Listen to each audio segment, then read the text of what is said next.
Here I am walking through the quiet streets of the small French town of Londigny in the year of our Lord 2022. This is the home of my maternal French ancestors, les Baillargeon, or in the English pronunciation, the Baillargeons. Let me tell you how I came to be here.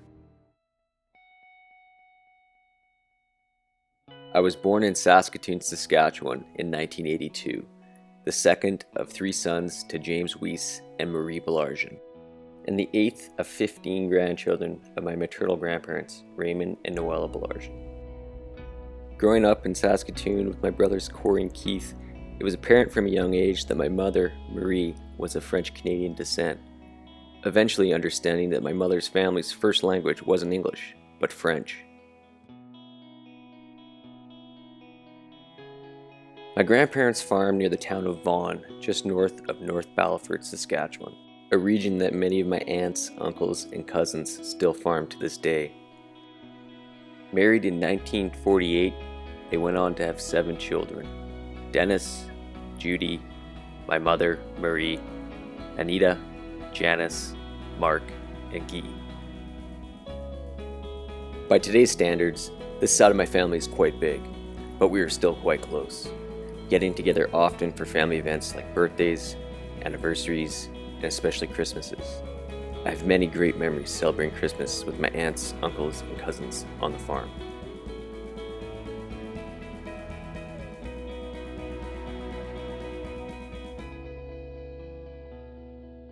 Eventually, I started to wonder about who came before. My great-grandparents were Alphonse and Bernadette Baillargeon. They were both born in Quebec and eventually settled in Saskatchewan. They also had 7 children: Germaine, Rain, my grandfather Raymond, Gabriel, Francois, aka Frank, Janine, and Beatrice. Fortunately, I was able to meet some of my great aunts and uncles. I was even able to meet my great-grandmother, Bernadette Baillargeon. She also wrote her own autobiography, which includes many interesting anecdotes, especially about her journey to Rome and the Holy Land in the 1960s, which was a lifelong dream of hers. I want to take a moment to pay a small tribute to my great-aunt Beatrice Baillargeon, my grandfather's youngest sister. Growing up, it was always exciting when our great-aunt from Montreal came to visit. If you were watching us, then there was a good chance you probably knew Aunt B. I was fortunate enough to get to know her a little more while I was living in Montreal in 2013. We both shared a love for travel, and she had so many interesting stories about Montreal and lots of little books with little notes inside them. She was my only family while I was there, and I hold those memories dear. It was through these relationships that I was able to get a better understanding of my French heritage. My grandfather and his younger brother Frank each wrote their life memoirs, both of which included some family history on what came before them. It was from these books that I was able to get a better understanding of my family history. In the 1980s, Uncle Frank had done a lot of the groundwork tracing our family roots back to our first common North American ancestor, Jean Baillargeon. Jean left France with his cousin Mathurin, arriving in Nouvelle-France in 1648, which is most commonly associated with the present-day Canadian province of Quebec. Jean established his homestead on the island of Orleans in the St. Lawrence River close to Quebec City. It is interesting to note that the plots of farmland still have the same form to this day. Uncle Frank had assembled this extensive family tree, which I am sure a lot of you watching this have seen before. From this, I was able to find the key piece of information, the name of the French village that our ancestors came from, Londigny. Uncle Frank and his older sister Rain also journeyed to Londigny in 1989 to reunite with relatives from both North America and France. He goes into more detail about this trip in his book, and it is quite interesting, so I definitely recommend it. This ultimately served as my guide to follow in their footsteps. Throughout my 20s and 30s, I had enjoyed many trips throughout Europe. I had seen a lot of the great wonders Europe had to offer, and I even visited France many times. During my stops in France, it was in the back of my head that our ancestral home was somewhere out there in the French countryside, but where exactly it was or how I would get there, I was never sure. However, my next trip was going to be different. I decided that it was time to find my roots. For this leg of my European trip, I flew into the French city of Bordeaux, located in the southwest region of France. It sits near the confluence of the Garonne and Dordogne rivers, which flow out into the Atlantic Ocean. I rented a car and set out for the 2-hour drive north to Londigny. As I got further from the main highway, I came across the first Baillargeon landmark. Stand in front of the sign, points the way to where our ancestors came from. Got here with the help of Uncle Frank's book. It's very helpful. And this picture is actually in his book too. It's pretty impressive. This is like just the nice French countryside. Looks like they just had harvest. Everything's been cut. Yeah, this is pretty incredible. Before moving on, I reached down and grabbed a chunk of the red earth. There was a good chance my ancestors also worked this earth with their bare hands. I could definitely appreciate the connection. As I drove further up the road, I came across the first building on what was the ancestral Baillargeon property. There was also another sign indicating that I had indeed found the right place. I was finally there. Just up the road behind me was the original site of the home of my ancestors.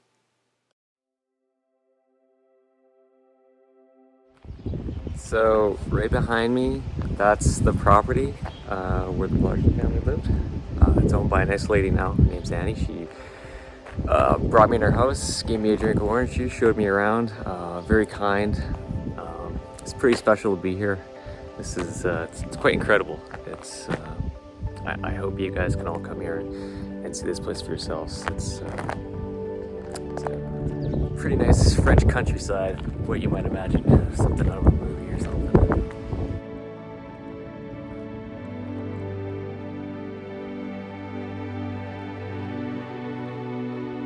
But that's it, right behind me.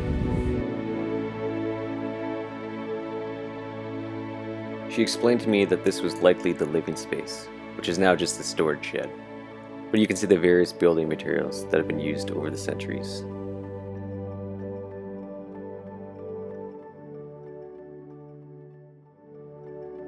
As I mentioned, Annie had invited me inside her home.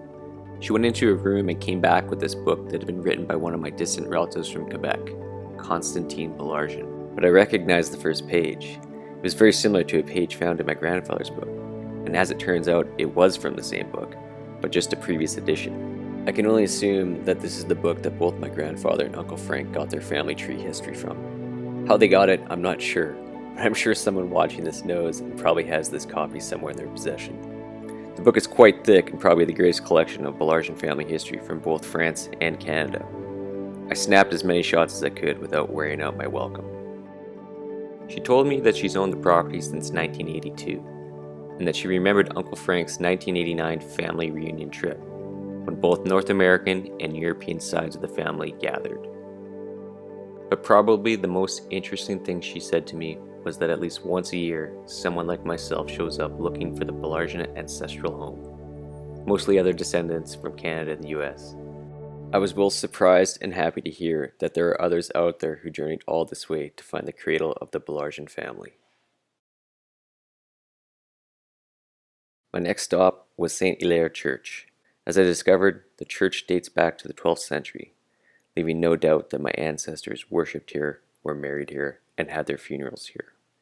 I had the entire place to myself. It felt quite surreal to be able to pray in the same church as my French ancestors. I couldn't help but make a connection between this church and a passage from my grandfather's book.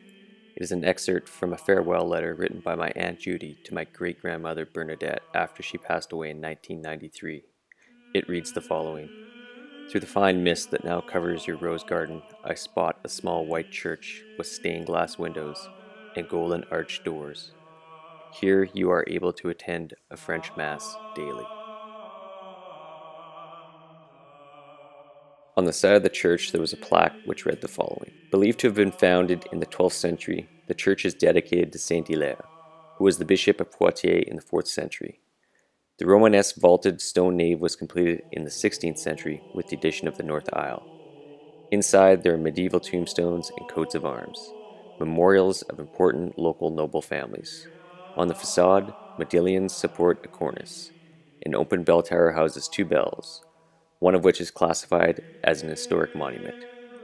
During recent renovation, historic 15th century wall paintings were uncovered, as well as a 17th century memorial black band decorated with two coats of arms belonging to the families of the lords of the Chateau of Peu. And what you're seeing now are the medieval wall paintings.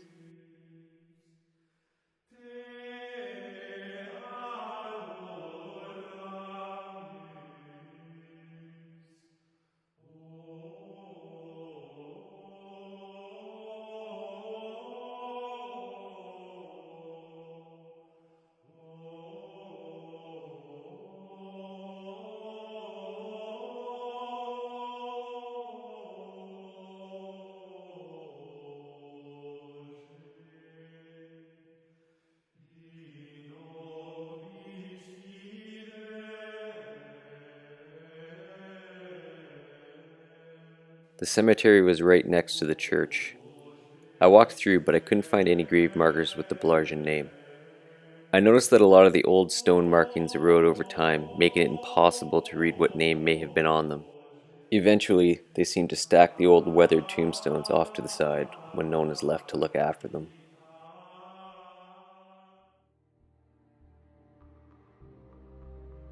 Back in the upper part of town, I came across this World War I memorial. It notes the local soldiers from Londigny who fell in the Great War. Across the street, I noticed a plaque on the wall of this building. It is a time capsule. It explains that inside the wall there are documents intended to perpetuate the memory of the 1789 French Revolution, and not to be opened until the tricentennial in 2089. I spent what little time I had left in the day walking around the upper village, trying to take in as much as I could. I really hope this will give you an idea of how incredibly beautiful this area of France really is. On this journey, I've learned that we come from hard-working people that took enormous risks to improve their lives and the lives of their descendants. I hope this inspires anyone watching this to take the journey to visit our ancestral home. And I also hope it reaches other Baillargeon descendants that I've never met and maybe never will meet, but we all have this place in common. I really felt compelled to take this trip. I now have a greater appreciation for my French heritage and a great affinity for this place. I hope to be able to return someday in the future. In closing, I'd like to quote my great uncle Frank. It is now that we take our place on the genealogical tree of the Baillargeon ancestors.